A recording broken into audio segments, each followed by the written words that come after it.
છોટાઉદેપુર આરોગ્ય વિભાગ બળવા ભુવાના ભરોસે ટીબીના દર્દીઓ શોધવા અને તેમને સારવાર આપવા ભુવાઓની લેવાય છે મદદ। ભુવાઓને આ કામ માટે 1000 રૂપિયા ઇન્સેન્ટિવ પણ ચૂકવાય છે। આરોગ્ય વિભાગ પાસે આવા જિલ્લામાં 742 ભુવાઓ નોંધાયેલા। નિરક્ષર લોકો બળવા ભુવા ઉપર વધારે ભરોસો રાખતા હોવાથી આમ કરવામાં આવે છે।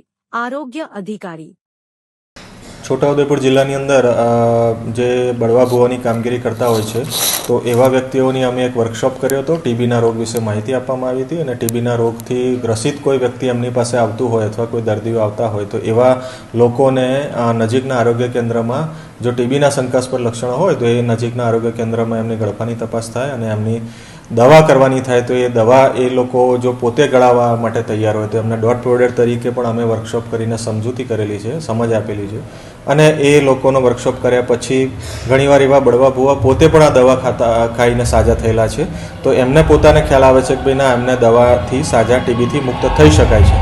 તો આ પ્રકારની કાર્યવાહી અત્રેના ટીબી વિભાગ છોટાઉદેપુર તરફથી કરેલી છે અને પોઝિટિવલી વહેલું નિદાન અને વહેલું સારવાર એ હેતુના કારણે એ હેતુથી આ એમને વર્કશોપની અંદર અમે ટીબી પ્રોગ્રામમાં જોડેલા છે।